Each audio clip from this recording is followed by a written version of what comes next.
الرجيم. بسم الله الرحمن الرحيم. الرحمن علم القرآن، خلق الإنسان علمه البيان. الشمس والقمر بحسبان، والنجم والشجر يسجدان. والسماء رفعها ووضع الميزان،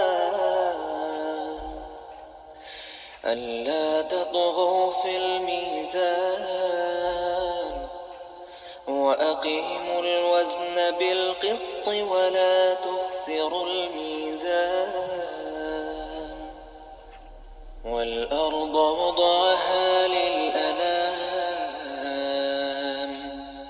فيها فاكهة والنخل ذات الأكمام،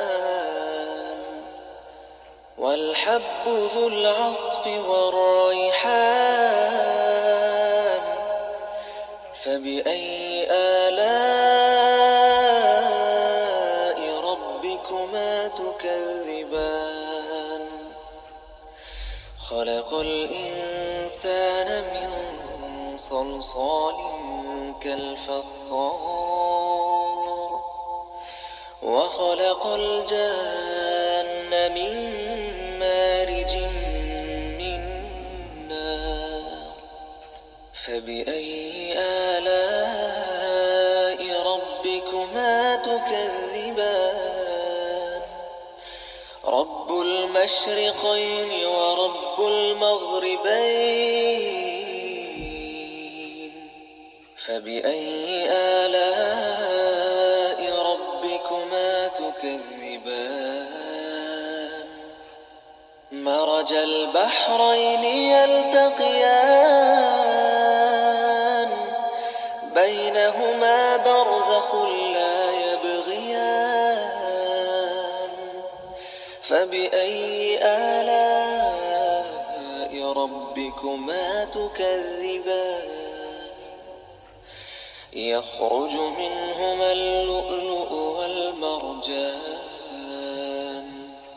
فبأي آلاء ربكما تكذبان؟ وله الجوار المنشآت في البحر كالأعلام. فبأي آلاء ربكما تكذبان؟ كل من عليها فان، ويبقى وجه ربك ذو الجلال والإكرام. فبأي آلاء ربكما تكذبان؟ يسأله من في السماوات والأرض، كل يوم هو في شأن. فبأي آلاء ربكما تكذبان؟ سنفرغ لكم أيها الثقلان. فبأي آلاء ربكما تكذبان؟ يا معشر الجن والإنس إن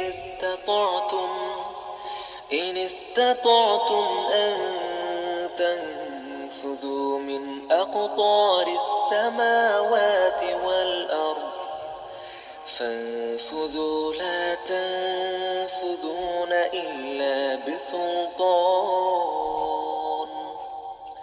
فبأي آلاء ربكما تكذبان؟ يرسل عليكما شواظ من نار،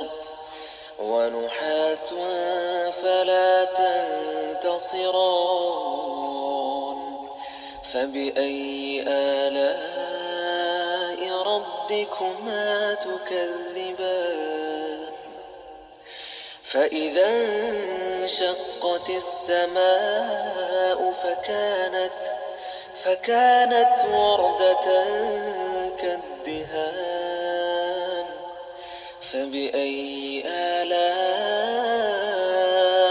ربكما تكذبان فيومئذ لا يسأل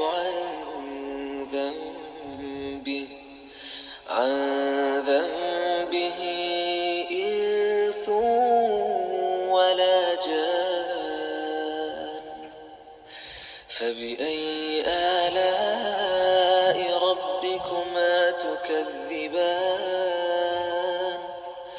يعرف المجرمون بسيماهم فيؤخذ بالنواصي والأقدام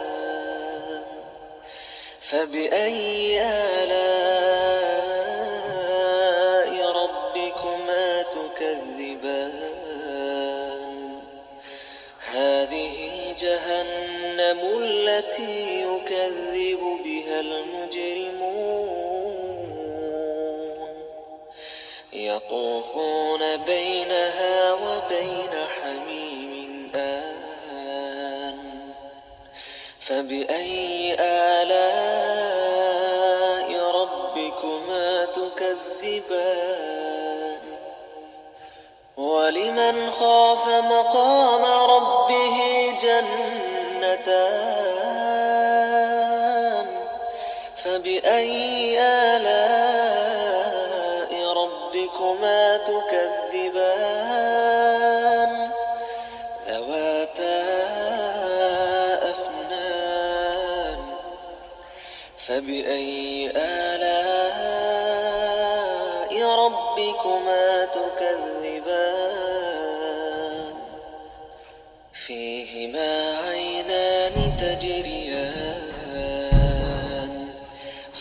فبأي آلاء ربكما تكذبان فيهما من كل فاكهة زوجان فبأي آلاء ربكما تكذبان متكئين على فرش بطائنها من استبرق وجنى الجنتين دان فبأي آلاء ربكما تكذبان فيهن قاصرات الطرف لم يطمثهن إنس قبلهم ولا جان فبأي آلاء ربكما تكذبان كأنهن الياقوت والمرجان فبأي آلاء ربكما تكذبان هل جزاء الإحسان إلا الإحسان فبأي آلاء ربكما تكذبان ومن دونهما جنتان فبأي آلاء ربكما تكذبان مدهامتان فبأي آلاء ربكما تكذبان فيهما عينان نضاختان فبأي آلاء ربكما تكذبان فيهما فاكهة ونخل ورمان فبأي آلاء ربكما تكذبان فيهن خيرات حسان فبأي آلاء ربكما تكذبان حور مقصورات في الخيام فبأي آلاء ربكما تكذبان لم يطمثهن إنس قبلهم ولا جان فبأي آلاء ربكما تكذبان متكئين على رفرف خضر وعبقري حسان فبأي آلاء ربكما تكذبان تبارك اسم ربك ذي الجلال والإكرام بسم الله الرحمن الرحیم الحمد للہ رب العالمین الرحمن الرحیم مالک یوم الدین ایاک نعبد و ایاک نستعین اہدنا الصراط المستقیم صراط الذین انعمت علیہم غیر المغضوب علیہم ولا الضالین آمین۔ یا اللہ پاک، جو قرآن پاک پڑھا گیا، یا اللہ سورہ رحمان کی تلاوت کی گئی، یا اللہ سورہ رحمان کے اندر جو میرے سامنے پھل پڑے ہوئے ہیں، یا اللہ یہ جو دستیاب تھے وہ تو میں لے کے آیا، یا اللہ پتہ نہیں اور کتنے سینکڑوں پھل فروٹ ہوں گے، یا اللہ جو تو نے ہمارے لیے پیدا کیے ہیں، یا اللہ اور پتہ نہیں کتنی نعمتیں تو نے ہمارے لیے پیدا کی ہوں گی، یا اللہ ان تمام نعمتوں کا ہم تیرا شکریہ ادا کرتے ہیں، یا اللہ ہم تجھ سے ہی مدد چاہتے ہیں، اے مالک کے کائنات۔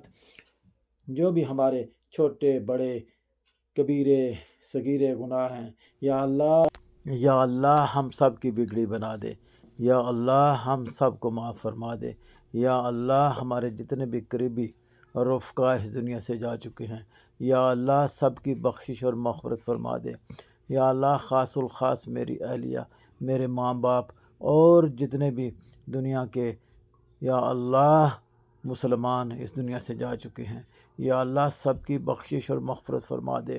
یا مالک کائنات، ایک بہت ہی قریبی بھائی، ان کی اہلیہ اس وقت بیمار ہے، یا اللہ کومے میں جا چکی ہے، یا اللہ زندگی اور موت کی کشمکش میں ہے، یا اللہ تو بہتر جانتا ہے، یا اللہ تو ان کے لیے راحت فرما، یا اللہ تو ان کے لیے ان کی اہلیہ کو بہت جلد شفائے کاملہ عطا فرما، یا اللہ تیرے خزانوں میں کمی نہیں ہے، یا اللہ تو ان کے لیے یا اللہ معجزہ کر دے، یا اللہ ان کی اہلیہ کو، یا اللہ جس کا نام سیرش ہے، یا اللہ اسے صحت یاب کر دے، یا اللہ اسے یا اللہ بہت جلد شفائے کاملہ عطا فرما، یا اللہ ان کی فیملی کو یا اللہ ان کی فیملی کو صبر سے کام لینے کی توفیق عطا فرما، یا اللہ ہم سب کی دعاؤں کو قبول فرما، یا اللہ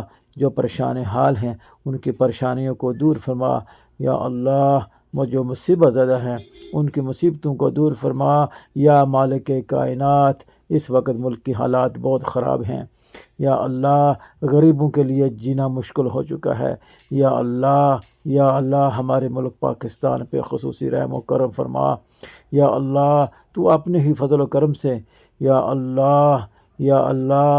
اللہ حمزہ پہ خصوصی رحم فرما، یا اللہ الیکشنز کے بعد یا اللہ جو اقتدار میں آنے والے لوگ ہیں، یا اللہ انہیں ایمان کی طاقت، یا اللہ خدا ترسی، یا اللہ مخلوق کی خدمت کرنے کی توفیق عطا فرما، یا یا اللہ انہیں ہوش کے ناخ لینے کی توفیق عطا فرما۔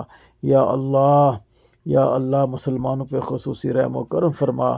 یا اللہ جو مائیں اس وقت پریشان حال ہیں، دعائیں کر رہی ہیں، اے مالک کائنات ان کی دعاؤں کو قبول فرما۔ آمین آمین یا رب۔